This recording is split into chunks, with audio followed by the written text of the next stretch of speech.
Prepare yourselves for a battle of epic proportions between two titans. Feast upon their voices and revel in their words. This is Dueling Ogres.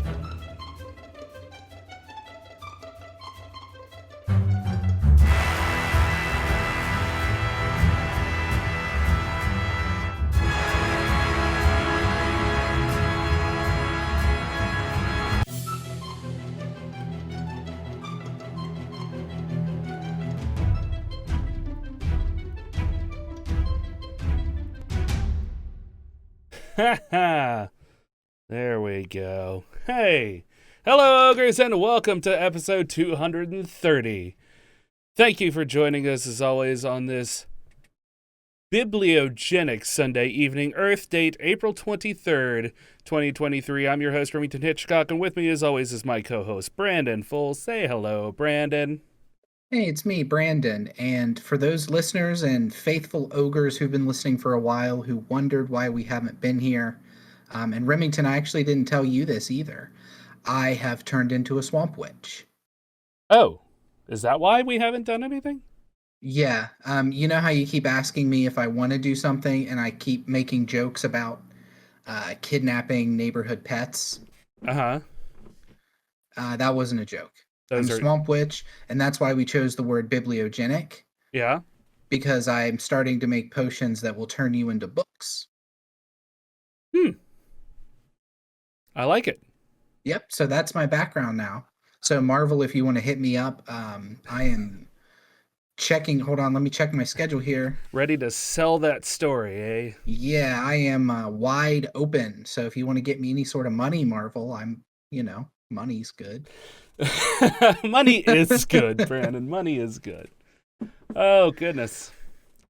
So, Brandon here was a super sweetheart and treated me and Ginger to Chinese earlier today. Yeah. And thank you. I want to thank You're you in welcome. front of the entire world. The entire internet? The entire internet, because that's where this podcast goes out to. Wow, man, thank you. Yeah. You're a good friend, and I love you. Oh. So what's your official review of the buffet place in our local hometown? So we hadn't been to that. It's been there for a while. It replaced a Golden Corral that was there. Mhm. When COVID hit, Golden Corral, I assume, went under for this area. Couldn't sustain between the COVID-ness that happened. And was replaced with a Chinese buffet or an Asian buffet. And I would put replaced in quotes because it is barely replaced. Like they still left it says Golden Corral Buffet. They still left the buffet part of the Golden Corral sign and just replaced it. With the King? Golden Corral part down and put their name up there. Yeah. Yeah, I mean, as far as signage goes, yes, that's... And it was laid out the exact same. They didn't move the buffet tables. No, not really. I think they kind of rearranged them a little bit because Are we about to become Dueling Ogres? Because no, they didn't. Yes, they did. If you recall, there was an entire salad station right in the middle there. And then the steak part of it, they had where the sushi was. That's where the flat top for the steak and stuff was. So they kind of do hibachi right there. Mm-hmm. There was like fresh vegetables on one side where you could grab that and just do hibachi. And then there was the sushi aisle over on the other side. And that's where you would get your steak cooked. And they had, so that was still kind of the same. That's where the flat top still was. But there was definitely some redesigning that happened. Isn't grilling a steak just American hibachi? I think grilling any meat is just a thing that people do because we don't eat raw meat as a rule. Yeah, but I mean grilling it specifically on a flat top. I doubt it. What makes hibachi hibachi if you're such a fucking expert, Remington? I don't know. You were just real quick to poo-poo down my hibachi. Maybe you just have to be Asian to do it. Oh, okay. That does make sense. Yeah. That's all I got. I have I don't even know what the word means. Like, I wonder. It means on a grill. Does it really? I Or are don't you know. just It making means that up? it means empty orchestra. Let's see here. A portable cooking apparatus consisting of a small grill over a brazier. A brazier? Brazier. Like A brazier is what you wear. A a brazier brazier is, is a thing that holds a candle. well, it's a thing that holds fire. Yes. Okay.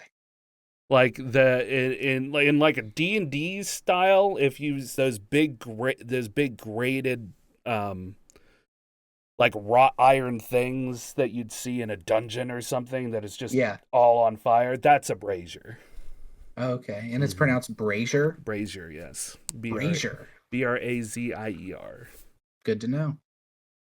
Going forward, every D&D story I have is going to have braziers everywhere. I'm down for it. Now I'm wondering if I'm pronouncing it correctly. Portable heater consisting of a pan or stand for holding lighted coals. Yes, brazier. I said it right. Brazier, you did it. Mm-hmm. God dang it, Discord. Why do you gotta suck so bad? Every time I click off of you, you stop existing. Yeah. Well, that's true. I never want to click off of you. I always want you to be here for me. I am like quantum particles. If you're not looking directly at me, I don't exist. Or you exist in two places at once. That's true. Mm. I mean, I do because I'm here in my apartment, but I'm also in the sweet, sweet ears of our listeners. Oh, yeah. So, how have you been, Remington? Well, start off the how have you been? Yeah, we'll do the how have you beens. I don't remember what all we've talked about. It's been a crazy few months, and I don't remember what I talked about, so I'll just kind of do a recap. So I think we talked about Kaya having bone cancer. That's something that we definitely talked about. Ginger's stepmother passed away. Her dad has been fighting lung cancer, and after his wife passed, he had been having spots in his vision and getting pretty bad migraines, and they found a 2-centimeter mass in the back of his head. So, we were all kind of stressed out about that. But fortunately, the doctors were all like, yeah, we should be able to get this out, no problem. So literally he had surgery on a Monday and was back home Tuesday. Yeah, that was crazy. Yeah. So, I mean, there's still like he still isn't allowed to work. The last doctor told him, in fact, we just came back from visiting him after we went to dinner or lunch with you. We went over there to visit him. And he said that the doctor was the only one to just tell him straightforward, like, what was happening. And because Ginger's dad is a little old school. He just likes shit straightforward, and he all he wants to do is get back to work. So, but excuse me. He said that the doctor was like, there's a chance that your vision could come back, and there's just a chance that it couldn't, and that's just how it is. So, that being said, it could, in theory, lessen over time. It honestly just depends on how his brain is going to compensate for it. Apparently, the mass was in a place where it didn't just affect one of his eyes. It was affecting both of his eyes. Damn. Yeah, so. But, I mean, even against orders, he still went out to the store earlier today before we got there, so went to Lowe's last week. He's not supposed to be driving, but it's that fucking generation, man. Yeah, it's just nothing keeps you down. Nope. So yeah, other than that, I got a laser cutter and I made a couple of things. I made a do I even have it up here? What did I do with that? Where is it? What have you done with it? That's an excellent question, and I am not sure. Anyway, I got a laser cutter / engraver. This is a very tiny version of the stand for the fire demon, the paramilitary symbol of the demon king's hand. There, it finally focused. Yeah, that's really cool. Mm-hmm. So that was just one of the first little doodads that I did. I found a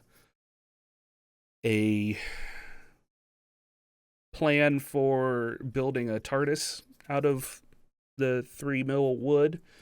So I did that. That was the first like full project. I put it together for Ginger, and our buddy Ethan, who plays Zoason and Stand for the Fire Demon. He is really big into 3D printing and stuff, and his wife paints the items as well. So I brought it over to show him in the flesh and asked Mariah if she would paint it for me. So whenever she gets some time in between painting the other figures and doing all the things that she does, she's also a new mother. So yeah. So this will be their second child. And then they're 3D printing another one. And then they're 3D printing another one. Exactly. So hello, mother and father. So yeah, whenever her busy ass decides that she's got enough time to slap some paint on it, that'll be awesome too. Yeah. And then I found this plan for what they called kinetic coasters, and it was just a coaster-sized piece of wood, and instead of like grabbing the plans and just doing it straight from that was the one where I took the liberty of making it myself. So I kind of reverse engineered their plans, made my own, put D&D logos on it just because I thought that would be cool. Yeah. I drew out a 20-sided die in Adobe Illustrator as well, and then I kind of stole the D's from the D&D. Oh. I stole it from their logo and the dragon, printed that, and then like you sandwich these two things together on a spoke or on a gear. It's kind of a gear looking thing, and then have something that gear will spin on in the middle of it, and then you can just twist it, and it makes the spokes of the things like intersect and do this, and it's pretty neat looking. I can't picture that at all, but it does sound cool. yeah. It's not it wasn't even, for those of you who are actually listening instead of watching the video on YouTube, the graphics of what I was doing didn't help either. No, the hand motions were just like you were pretending to be an ant. It was just a hand jive is all it was. Yeah. So yeah, I haven't actually had a chance to fire it up recently. I've got a couple of projects that I have to get to after we are done here for work. I've got like 30 posters that I need to finish designing. I have a template for them already, so that's a plus. But so you're printing 30 posters, or you have to design 30 posters? I have to design them, and the main design is already done. So really, I just have to switch out the pictures and then switch the text. So the other elements of that poster are all set in stone. I just have to do those switches. Is this for work, or is this some sort of disinformation campaign that you've decided to run? A disinformation campaign? Yeah, like propaganda. No, I don't believe in propaganda. Oh, okay. Buy Monster energy drinks. Yeah. Oh wait, that's not. They give you wings. They give you wings. That's not propaganda. That's just sales. Yeah, sales isn't propaganda. Well, I feel like we should say right now that we are not connected to Monster Energy Drink in any way. Yeah, or Pokemon. Yeah, well, we are Pokemon, technically. I'm kind of burying the lead on a couple of our stories, but that's okay. So how about you? What have you been doing while I'm trying to look up this video of the thing for the guy and the stuff? So two main things for me. One, I have had a pretty crappy couple of weeks. Okay. Sorry about that. Nah, it's all right. And I've been feeling more and more like an old man. Like, I know that's part of depression a little bit, but like just so sore, literally getting out of bed. And I know that that's part of getting older too.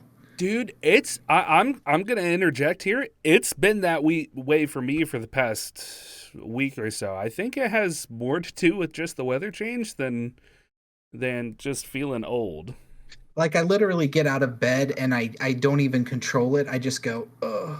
Yeah, for sure. I've 100% been there. Well, and Yeah. part of it too is I've been using my weight bench quite a bit.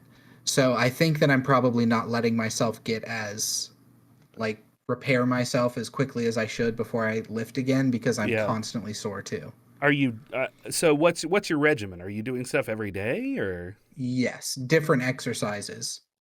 okay. Yeah, I you alternate between 2 days.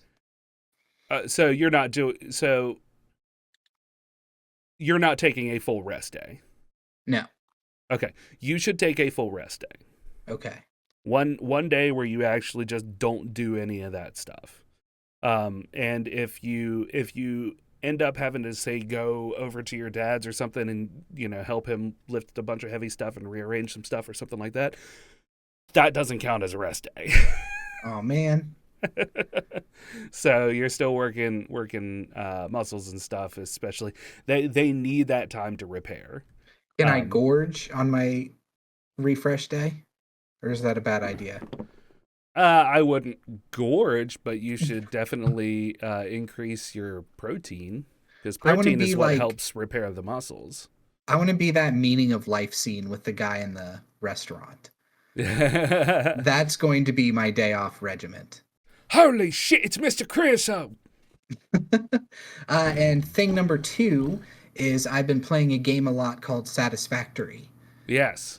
You are all about being satisfactorized. I have been playing it a lot. Are you familiar with the game at all outside of what I've said?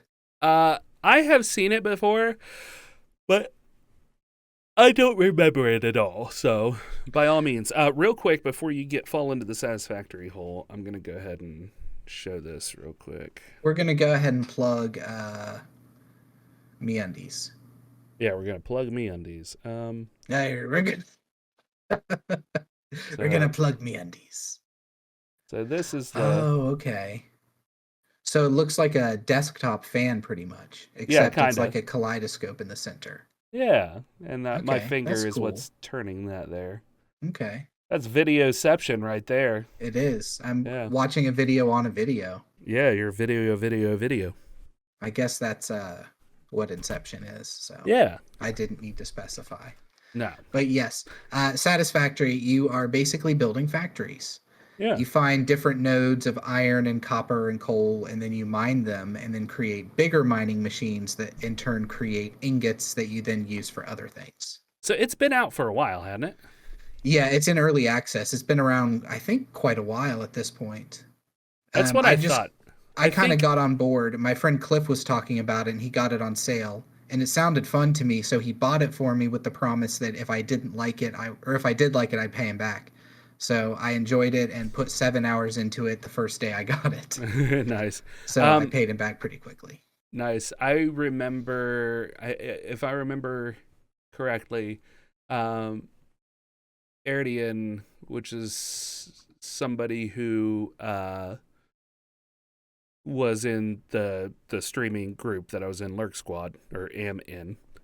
He hasn't been streaming for a long time. He used to and or still does work for Blizzard, but I have not heard from him in a long time. He used to play it a lot. Okay. So if it's the same game that I'm thinking, and I'm pretty sure it is. They're on update 7 right now, and we're waiting on update 8, which is supposed to come out soonish. Yeah. But, that's soon in developer terms. Yeah, the game's still in early access. I think it's $25 when it's not on sale. It was $16 when I got it. So, yeah, check it out. It's fun. Yeah, absolutely.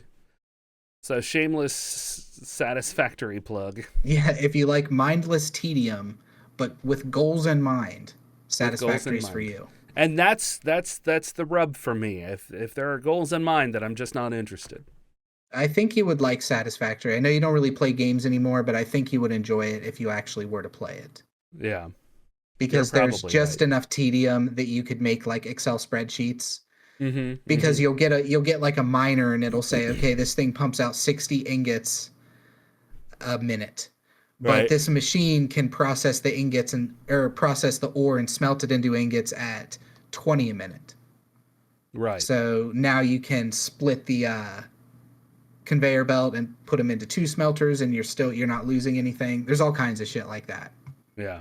I swear it doesn't sound entertaining. I've tried to explain it to people at I've work. I've sat and there they're and I've like, watched. yeah, I mean, I've sat there and watched Ardian play, and it was fun to watch. yeah. But and this was a year and a half, 2 years ago. Hmm. No, maybe even more than that, because it's been around. I think it's been around for a while. I think it has too. Sat. Are you gonna type? Are you gonna? Am I gonna type? I can. No, not you. My satisfactory. There we go. No, not you, dummy. Not you, dummy. Yeah, March 19th, 2019 was the initial release date. Runs on the runs on the Unreal 4 engine.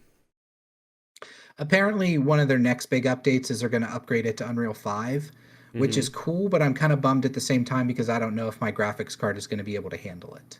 Right. Moving up to Unreal 5 because it plays well now. Uh-huh. But they said with the next update, the system requirements are going to go up. Yeah. I'm sure it'll be fine. It'll just give me an excuse to buy a graphics card finally, to bite the bullet. Yeah. That way you can play the game that you love so much. Speaking of playing games, though, Remington, specifically tabletop games. Besides our lunch date today, we also had a date a couple weeks ago with friend of the podcast and frequent guest Chad to see the Dungeons and Dragons movie. Yes, we did. Yes. So I thought Thora Birch was great in it as the princess, and Jeremy Irons. I mean, solid, strong performance from Jeremy Irons. You can tell that he's really interested in the movie. You can tell that he really was sold on the plot. Yeah. So, and man, just having a Wayans brother in there, just yeah, well, it was good timing really too. good rounding. Yeah, rounded out the cast really well. I Gewalt, Brandon. So we saw the actual Dungeons and Dragons movie that came out. Yes, a month ago, a couple weeks ago, whenever it was. Yeah, and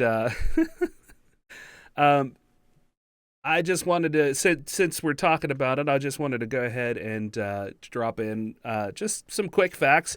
It opened at $37 million across 3,855 theaters. Came out March 31st. We watched it on the 5th or 6th or something like that. Yeah, we saw it pretty soon after it came out. Yeah, it was Sundays. Yeah, so it was either the 2nd or the 9th. I think it was the 2nd though. So far domestically, it's grossed 82 million. International is 95, almost 96 million, and worldwide it's just shy of 178 million dollars gross. So is it listed how much the movie cost? Not that I see. This is Box Office Mojo by IMDb Pro.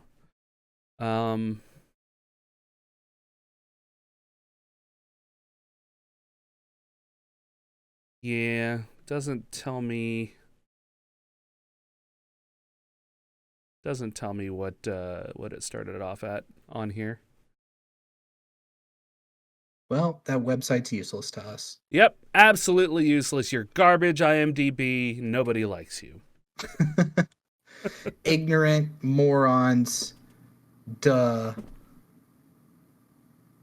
Are you trying to don't. Okay. Don't. What did you think of the movie? I loved it.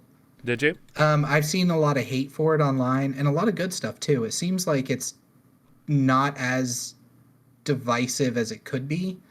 It seems like the voices that like it are leaning more heavily than the voices that didn't like it. Yeah. I feel like the consensus is about the same that I have, which is like it's not going to blow your mind, but it's fun in the D&D world. Yeah, and I would say that I agree with that. Are we going to get spoilers with it? I don't think so. I think we could probably get away with not doing spoilers for it.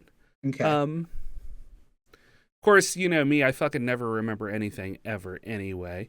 Rotten Tomatoes, it's got a 90 on the tomato meter and a 93% in the audience score.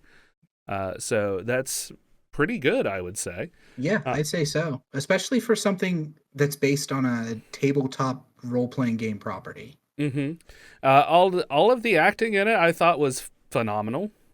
Mm-hmm. Chris Pine did a wonderful job. I like how kind of grizzled he's looking. Like it's kind of a far-flung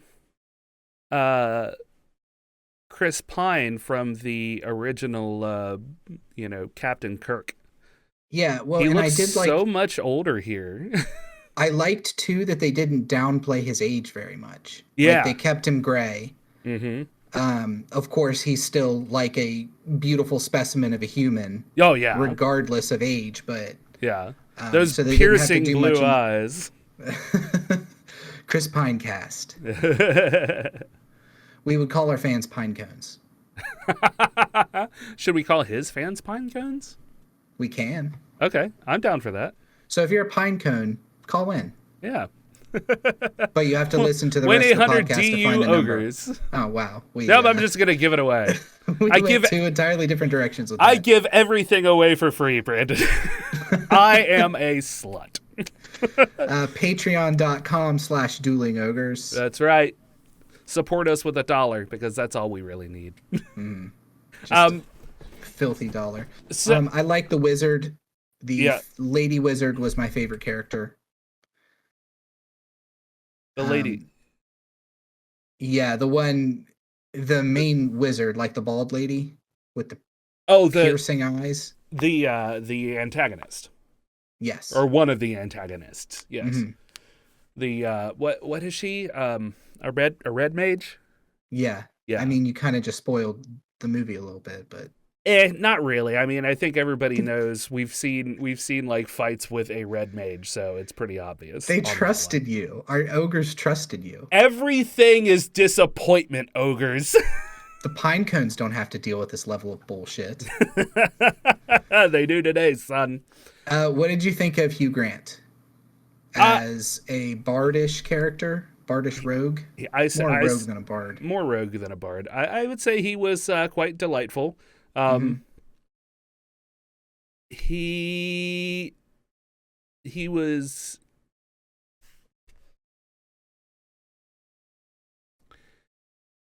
There were some points that for instance, before we went and saw it, I watched the guy that I have frequently talked about, the guy who runs D&D shorts on YouTube. He came in with a review of it, a spoiler-free review, and he said, there's somewhere that some of the actors, especially the druid, just didn't get a lot of lines. There wasn't a whole lot of character development or anything in that. Yeah. And she definitely got the short end as a stick on that. The mage kind of got some character development, especially toward the end. Yes. And I do but Hugh Grant's character was kind of that same. It was very face value of what he was. Yeah, but I think that kind of fits in with his character as well. As a rogue, that you don't really know who he is ever. He's always putting on a face of some kind. And I think... But I could just be making up for bad writing. No, you're right. Well, you could be, but also, I mean, it does make sense for it to be kind of a shallow depth character, There's not a whole lot there. There was some points where he was, where it kind of dipped a little bit without giving too much away with the story. Yeah, like when he dies. He doesn't die. Like when his legs are ripped off. Or he does. Nobody knows. I genuinely don't remember if he dies or not in that movie. So well, I didn't spoil anything because I don't remember. That tells you about how much you enjoyed Hugh Grant's character. But what I really took away, so the D&D Shorts guy said that It was a good movie, and I believe he said that I think this is where I got the information for, but they had a Dungeons and Dragons rules representative there on set, so they could, so the directors and such could reference things that are actually active in a Dungeons and Dragons game, which to that end, of course, the director said, there's some things in turn-based TTRPG that you just can't account for in a movie because it'll just completely ruin the pacing. Absolutely. Which is true. But I love, if you had a sharp eye, you could tell when somebody was basically rolling a concentration roll to keep a spell going. Yeah. You could, the mage in the party had to attune himself to an item and was struggling with that, which is pretty cool that they worked attunement into it. And the thing that I like about the movie is that they don't over-explain shit for the most part. They just say he has to attune to it, and that's it. There's not a character that's like, well, what's attuning mean? Yeah. And he's a sorcerer. Yes. So he's got wild magic. Mm-hmm.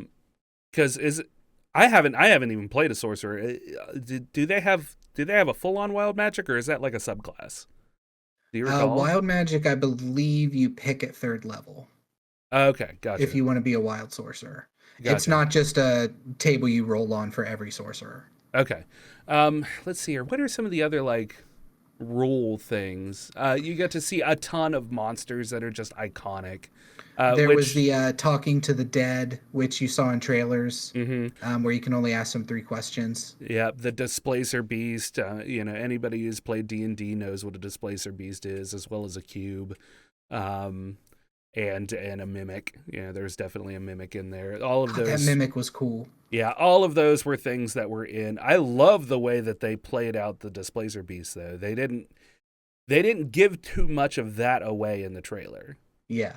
Like their abilities, that was really cool. I actually loved the way that they played that out. Well, and like how you follow the displacer beast back home after a long day, and he hangs up his hat and takes off his tie a little bit, and you see his displacer wife and his displacer kids. Yeah, yeah, it was a kind of a humanizing moment for the displacer beast. Yeah, I mean, I felt it went on a little bit long. The movie has a little bit close to a 2-hour runtime, I think. 2 hours and 4 or 14 minutes, I think is what it was. And the Displacer Beast part of it was what, an hour and 17 of that? I think it was only 37, but yes. Oh, okay. I'm exaggerating. I'm sorry. Yeah, it's okay. I just 2 hours honest with our audience. 2 hours and 14 minutes is what the running time is. So yeah, it really didn't feel that long. No, it didn't. And maybe that says something to the movies nowadays, that they just tend to be longer, or even the binge watching of a show. That we have just like a 2-hour movie just doesn't feel like as much. Yeah. So my final thought on it really is, I would say that if you're a fan of D&D and you're not one of those kind of fans, if you know what I'm talking about. You know what he's talking about. Yeah, if you're one of those kind of fans, you'll probably enjoy the movie. Yeah. I mean, I would say if you're more of like a cinephile, you might find things that you don't like about it, or things that are shot weird or plot holes or whatever. But yeah, if you like D&D, it's a fun movie for sure. There's lots of little moments you can point at and be like I think I turned to you at one point and went, oh, axe beaks. Yes. Because there's axe beaks in the movie. So. Which is something that we rode around on for a long time in your Stand for the Fire Demon campaign. Yeah, I thought they were cool when I was looking through the monster manual. So I was like, I'll give them some axe beaks to ride. That'll be fun. So it was a nice little, like, what would you call that? Just something that, like, is close to you but is referenced in something big. I don't know. Yeah, I don't know. Just a nice little nod. That's bibliogenic. Bibliogenic, which is a word we made up, I think. So the word of the day, real quick, was from dictionary.com, was biblio something? Bibliology. Bibliogy. bibliology or bibliology? Bibliugly. I don't remember. Anyway, I could type it in right now and go look, but it was. What did you say it was? It was just the act of, or the art of making a book, or something along those lines. Yeah. So I just said bibliogenic because it sounded good. Which now explains, however long we've been recording, my opening joke about being a swamp witch and turning you into a book. Yeah. So we've come full circle. We explained the joke. It's no longer funny. Yeah. Was it ever really funny? No, not really. And I don't even know why I went on and just mansplained why we picked what we picked either. Just, well, you're a man. I guess that's what it says on my driver's license. My ass. No, I've got it tattooed on my ass. Man? Just the word man? Yep. In all of the different languages, though. Oh, wow. So it's like the Rosetta Stone. Yeah. But the Rosetta Stone of ass mans. Okay. What would you call the Rosetta Stone of ass? Rosasta Stone? No. The Aceta Stone?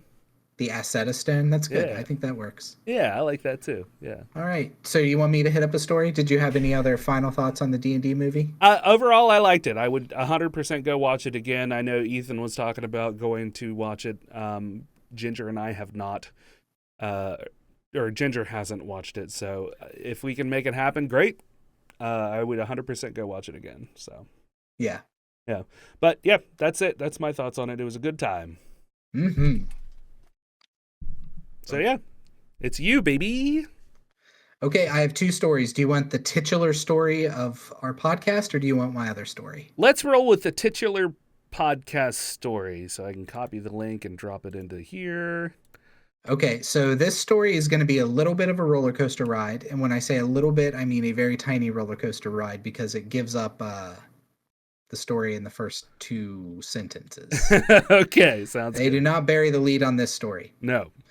An illegal battle ended as quickly as it began. Monster Energy went after Pokemon Co. and Capcom over their use of the word monster in their trademarks. As you might expect, these trademark complaints were shot down almost instantly. This is from GoNintendo.com. Mm-hmm. That's about all I really need to read because it goes on to say that Monster Energy has been doing this for a while. They've kind of been patent trolling. They filed over 100 complaints in Japan for all sorts of companies and brands that use the word monster in some way. Like, this is a short article. I didn't read it because I wanted to be surprised. But like you said, the title of it was Monster Energy goes after Capcom and Pokemon Company over the use of the word monster. So it did bury the lead a bit.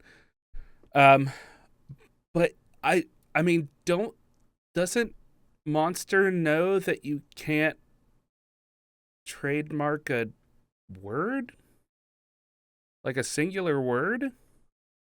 Unless you like made that word up? Smonster. Done. Yeah, exactly. You start calling your drink Smonster and then you'll be good. Except now you can't because... Yeah, we got it. You can start calling it Morster. We now have a copyright claim on it. On Smonster? Yeah, we can't trademark it, but we can copyright it because we just came up with it right now. I feel like they would come after us for Smonster. Smonster energy drink. Smonster energy drinks, yeah. Yeah. Gives you smings. That's Red Bull. That's how we skirt the line, my friend. We get competing lawsuits going at the same time because from what I understand, they cancel each other out. So it's like two negatives. Nope, not going to do that joke. That was too much of a joke. Okay. I always liked stories like these. Like, this is just ridiculousness. Yeah, like, it's stupid. Monster, why are you even why are you spending money in litigation for this stuff? Like, you're stupid. That's stupid. I mean, and I think we've talked about it before as well, that as a company, you have to protect your trademark. 100%. You totally have to protect your brand. But that big, crunchy looking M that you have, and even the font for Monster, those are your trademarks. That's your stuff. The word doesn't belong to you. Mm-hmm. That's just how it works. That's how it's always worked. Well, Yeah. apparently it continues to work that way because they were shot down in Japan. Yeah. Like, why would you go after Nintendo? Yeah, of all things, yeah. Monster, are you really fucking like swinging in the wind for money that you had to You, go after Nintendo? you're gonna challenge the Rising Sun? Right?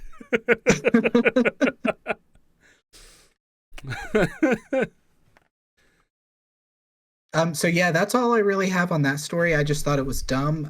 I don't Yeah. know if it qualifies as Monster being the fuck shit of the week. I see, I don't think fuck shit. Because I think a fuck shit of the week is somebody who's like doing harm. Okay. I think the only harm that Monster is doing by doing this is to themselves. Okay. And I'm not okay with self-harm, but they're a company, so they can afford to bleed a little bit, I guess. Damn. All right, V for Vendetta. It got fucking dark, didn't it? Oh shit. You slowly slip on your Guy Fawkes mask. Oh, that would have been great if I actually had one. Yeah. Oh yeah. So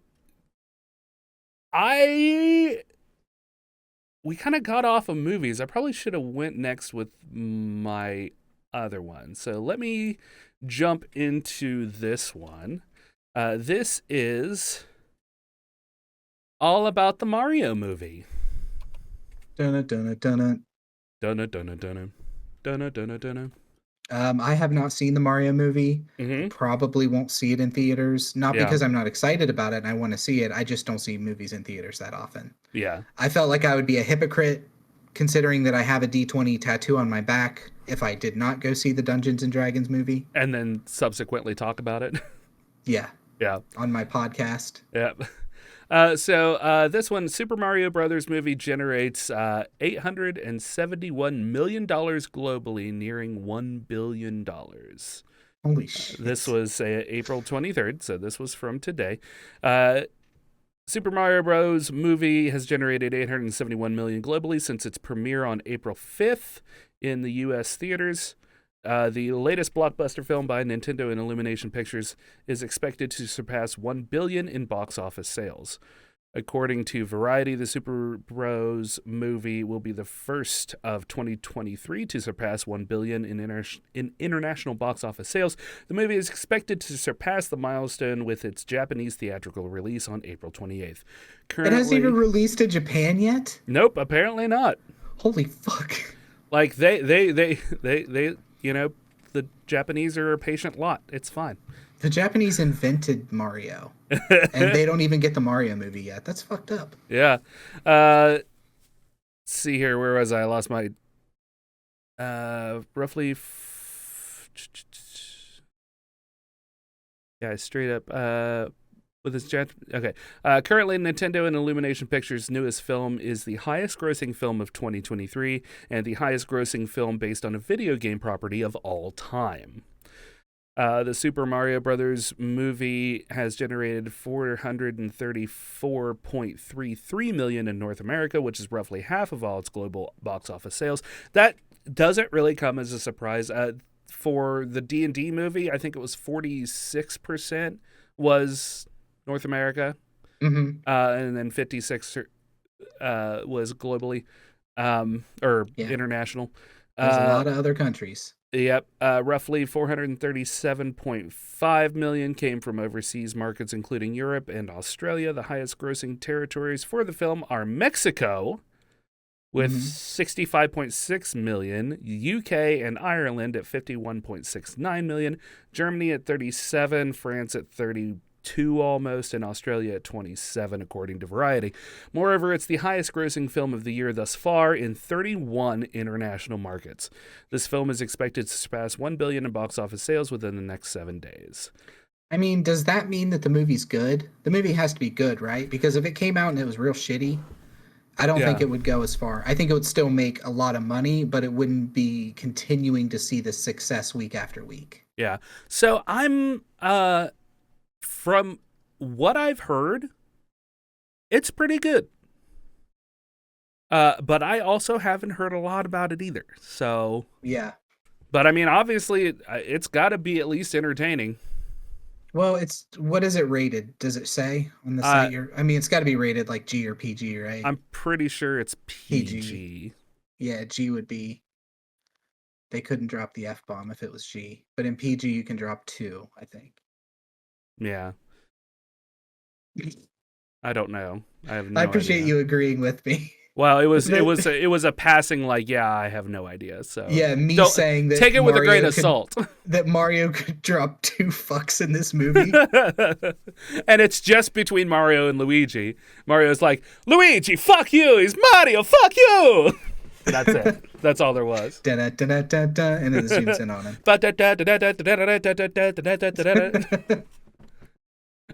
Speaking of, like, this is a complete aside, but since we're talking about Mario, I was watching one of those fucking like Snapchat compilations of like videos, try not to laugh. And this kid was having a Mario birthday party, and it was like before the party started, it looked like. So not everybody was there or anything.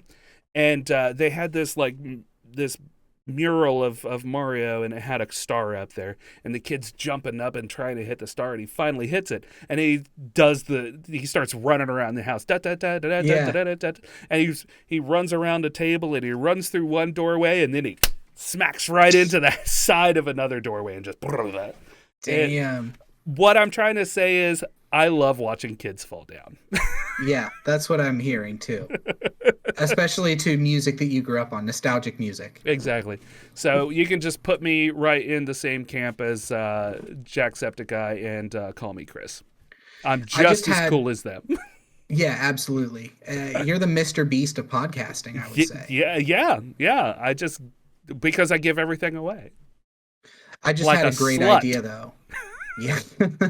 Well, you just lost that Mr. Beast title there. Oh. So here's my $1 million idea. All right. We push this to Nintendo right now. All right. Again, this idea is trademarked as well as we can trademark it on a podcast. Well, I mean, we can copyright it. We can't trademark it. I have to actually pay. I have to pay money for trademarking. So if you're not going to do that, I ain't. Okay, so we're copywriting this. Yes. That's right, bitch. So the getting a star theme, the da-da-da-da-da-da-da-da. Yeah. I think with the right push and the right marketing, it could surpass the Benny Hill theme for funniest music of people running around. I think Nintendo could really make some money from this. They should really.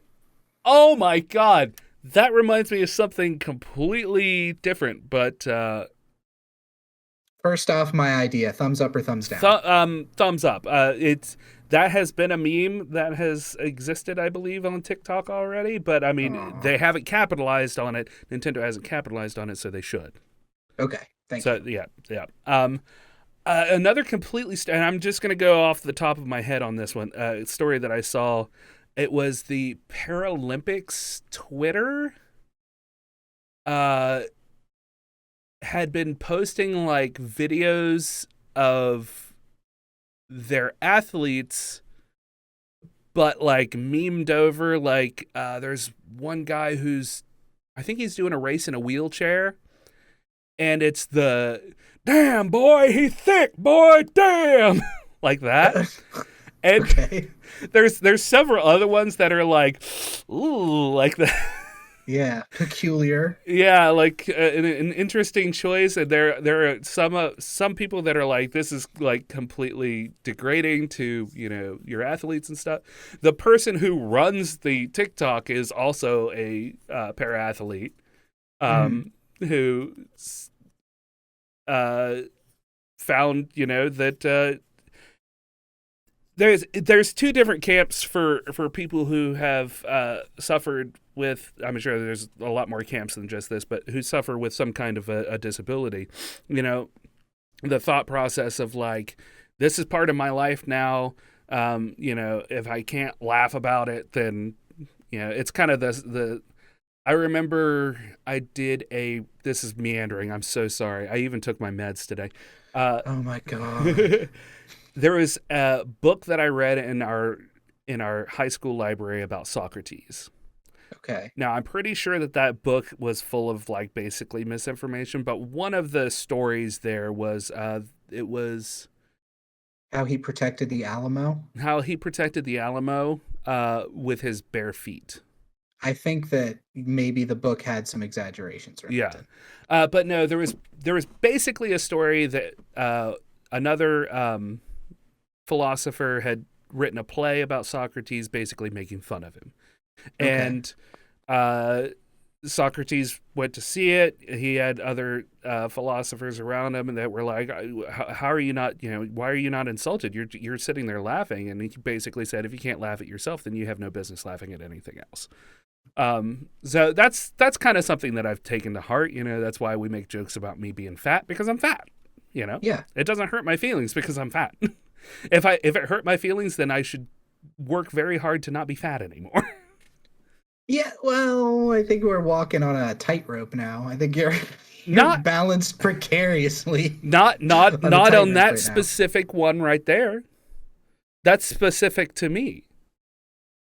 Okay. So that's specific to me. If I had a problem with being fat, I am capable of losing weight. I've proven that because I'm down from 320 to 260.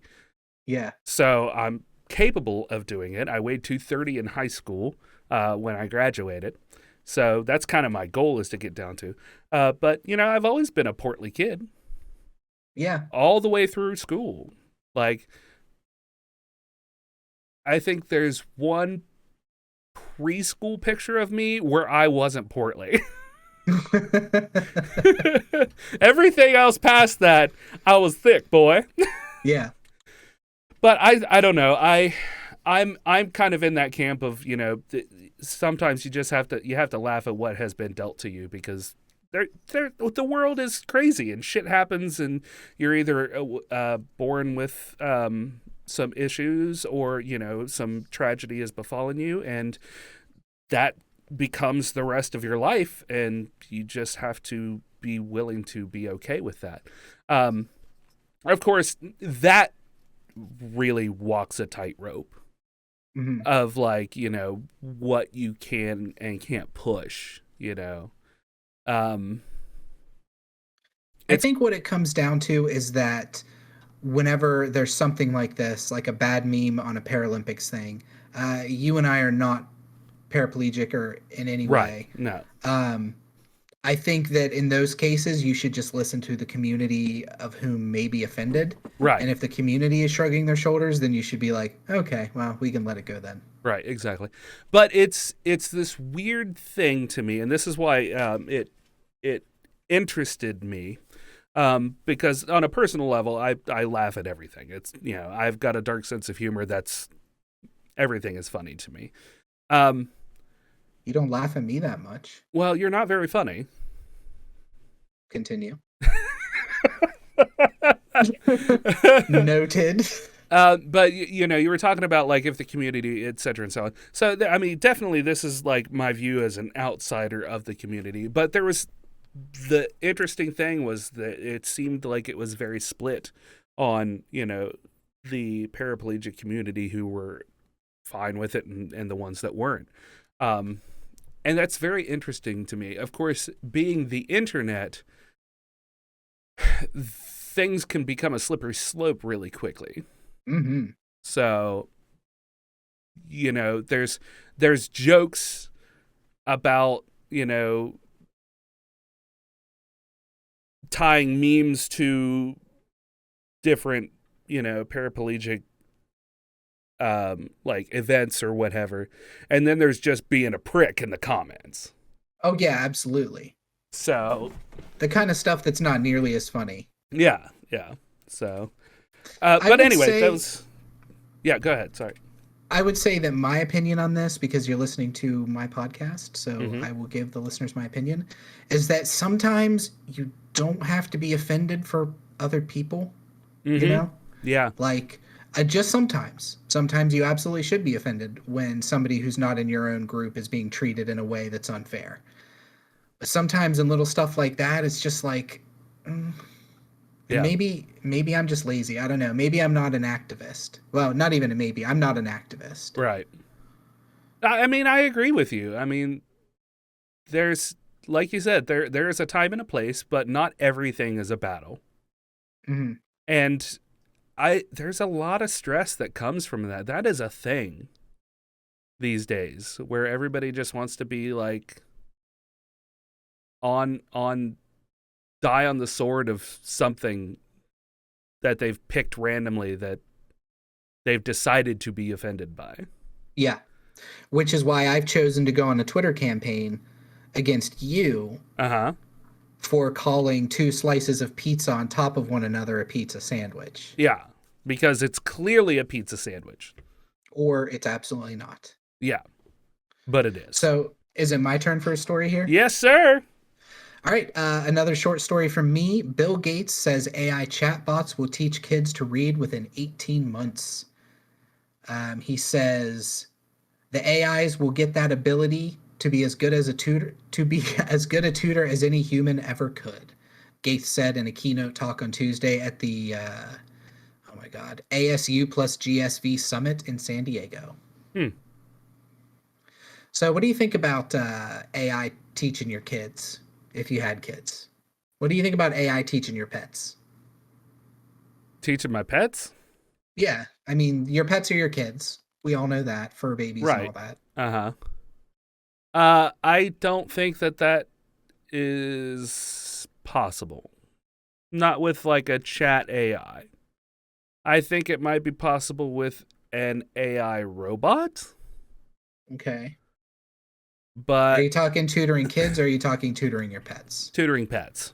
Okay, I meant kids. No, CNBC with your pop-up on Jim Cramer. Nobody likes Jim Cramer. The stock market is still in a state of flux. Or Jim Cramer. Or Jim Cramer. You know, he's one of our avid podcast listeners. It's true. Jim loves Dueling Ogres.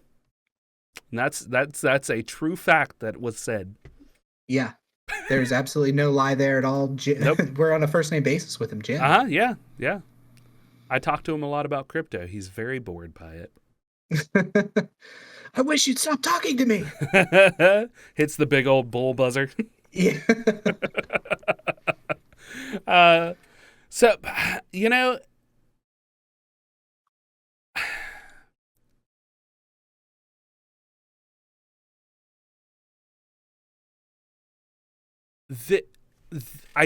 I haven't given this one a lot of thought, but as I'm kind of sitting here mulling over it,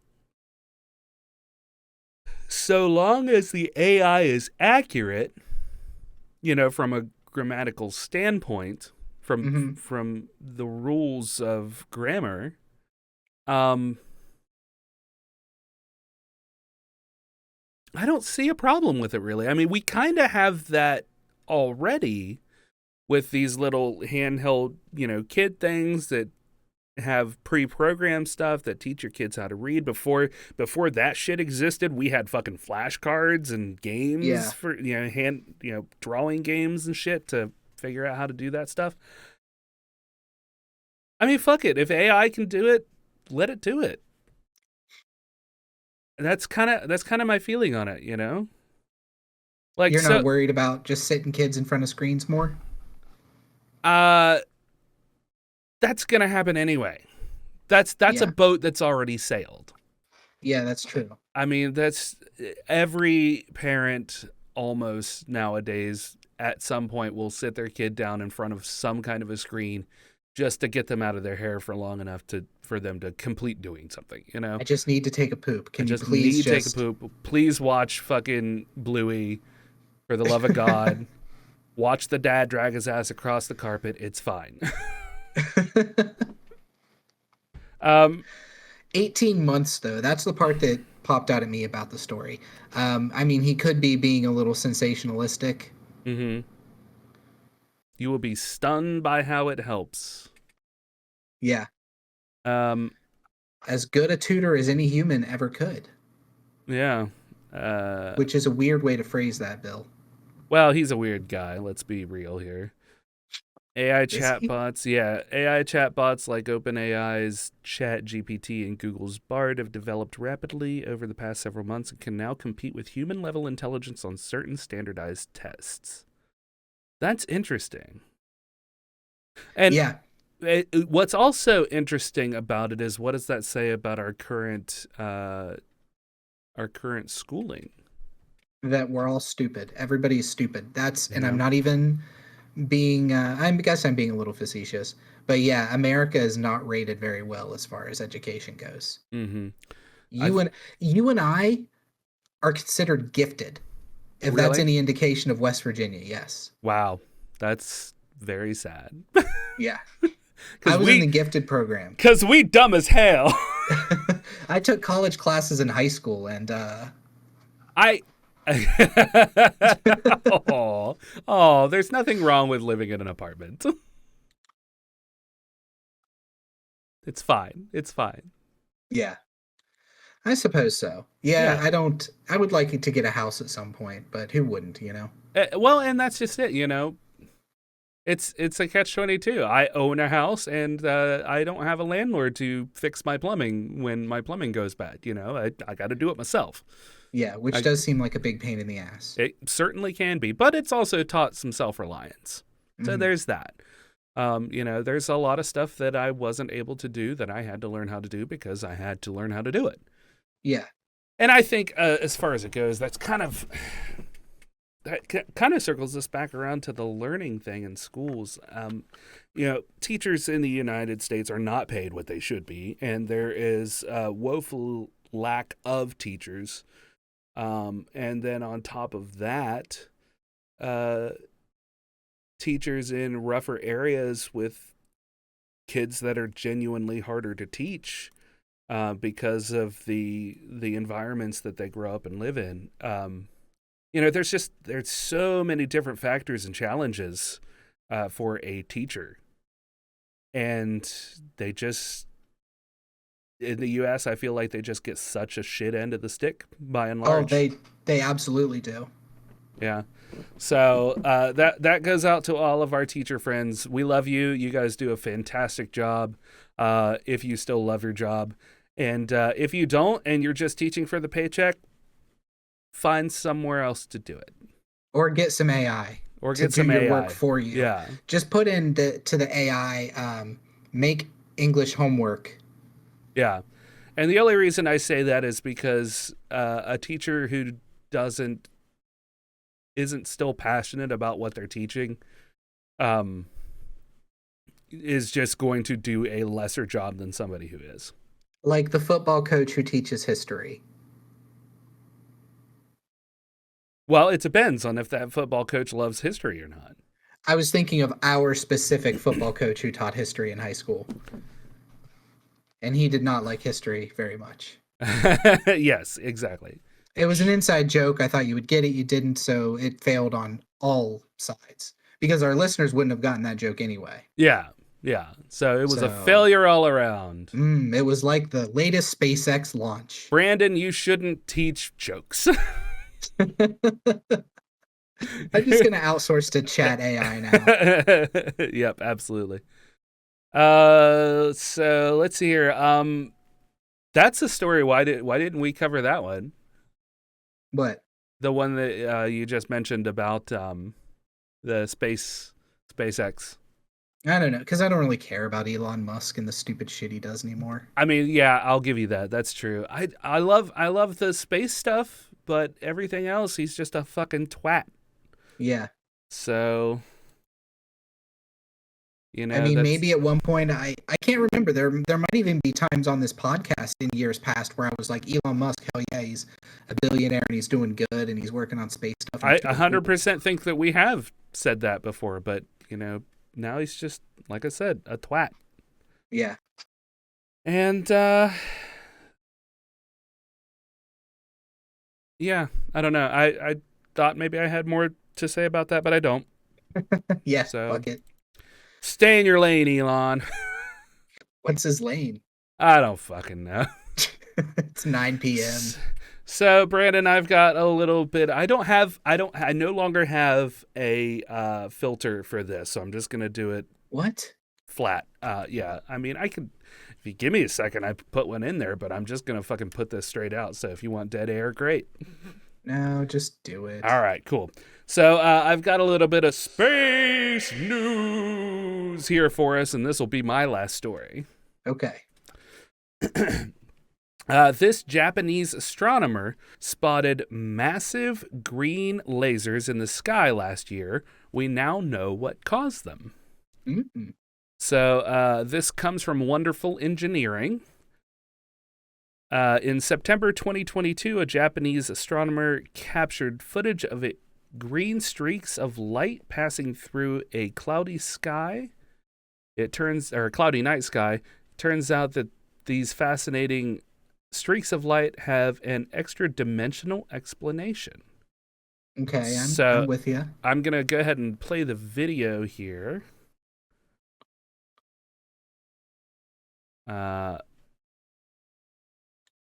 There we go. So Brandon can't see these, but the speed is now slowed to 50%. Brandon, if you click on the article, you can watch the video. Yeah. So yeah, it's pretty neat little lasers there. Sorry, I lost where my mouse was. What are they? I need my to mouse, know. my mouse, come back. Okay, there we go. It's also incredibly hard for me to read on that one. The astronomer in question, Daiichi Fuji, used motion detecting cameras to record the green pulsing lines shooting across the night sky. Upon analyzing the footage and comparing it to orbital data, he found that the green flashes belonged to NASA's Ice, Cloud, and Land Elevation Satellite 2. So ICESat-2. It was the... I'm disappointed so Yeah, far. yeah. Well, Science weird is anomalies. Yeah, sometimes science is disappointing. It was the first time the satellite's green laser pulses had been observed from the Earth's surface. According to NASA, the laser was visible due to a unique set of atmospheric conditions. ICESat-2 is a satellite launched in 2018 that uses laser light to obtain an exact measurement of the height of the Earth's ice, water, and land surfaces. By measuring how long it takes for individual photons to bounce back to the satellite, it can... I'm switching back to us talking here. By measuring how long it takes for individual photons to bounce back to the satellite, it can get a precise snapshot of the landscape below. So it's basically like echolocation, but with lasers. Okay.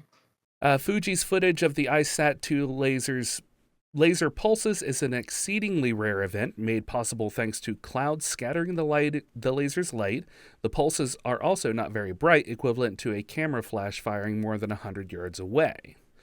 While researchers initially believed that a different epic display of green lasers being shot into the night sky recorded by the Subaru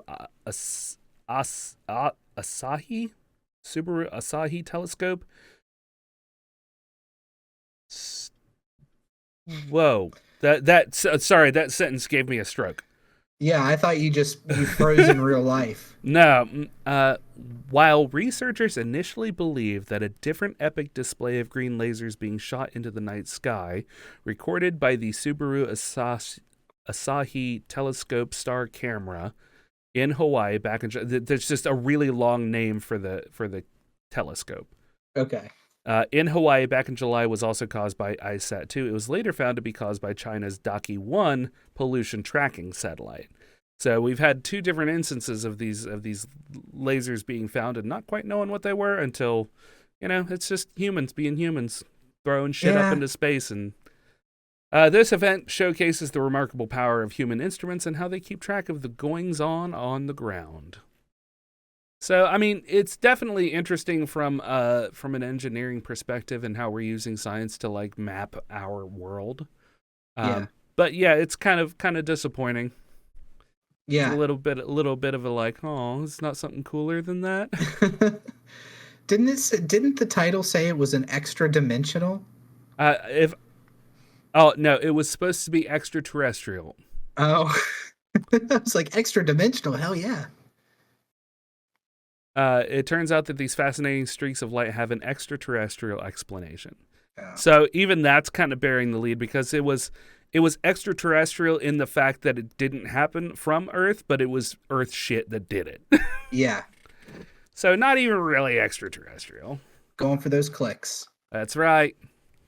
So yeah, that was my last one. Did you have another one, or was it? No, I think we're good. I don't have Holy anything else. shit. Well, that was pretty good. We're at an hour and 10 minutes. Yeah, perfect timing. Beautiful. So I guess that will wrap us up, yeah? I think so, yeah. All right. Well, if you have any questions or comments, or you'd like to hear yourself on air, you can call us at 978-DU-OGRES. That's 978-386-4737. You can also reach us on Twitter at Dueling Ogres, email us at duelingogres@gmail.com, or leave a comment on the Facebook page like these nice people. Brandon? We had a comment from Viscount Terry W. Irvin II on our last episode where we talked about the OGL debacle. Mm-hmm. And he said, I am not sure Wizards regained much goodwill with the revised new OGL. Enjoyed the discussion and perspectives on microtransactions. Often it's all about a corporation's bottom line, even if it interferes with overall gameplay and enjoyment long term. Which is very true, and I agree with you 100%, Viscount Terry W. Irvin II. That's right. Also, make sure to subscribe on our website at duelingogres.com, because I said so. Yep. I think, did we have it? I think we had a YouTube. Oh, yeah, we did have a YouTube comment on the Stand for the Fire Demon campaign setting. They just said that it was good. Oh, cool. Yeah. So thank you for that, random watcher. Yeah. We appreciate you taking the time to watch our stuff. We have more episodes of that are kind of ready to go. Yeah, I need to get on that. Sorry. Yeah, that's okay. I keep forgetting, but there are episodes that I need to release. Yeah. So we'll get to that sooner or later. The other episodes I'm recording as we go, or well, I'm recording them. How should I phrase this? I am outputting them to YouTube as they are recorded. So I'm doing a live on YouTube as well, and they just straight go into the queue. They go from live. I turn them private after we go off air, and yeah, that's it. Okay. So, finally, be sure to 5-star review us on anything that you're watching us, or slap the like button and subscribe button if you're watching on YouTube. Find us anywhere you can find a podcast. We're bucking everywhere. Yeah, anywhere, literally anywhere you can find a podcast, we're there. Yep, 100%. So until next week, Ogres, keep your clubs blunt and your tusk sharp. Good night.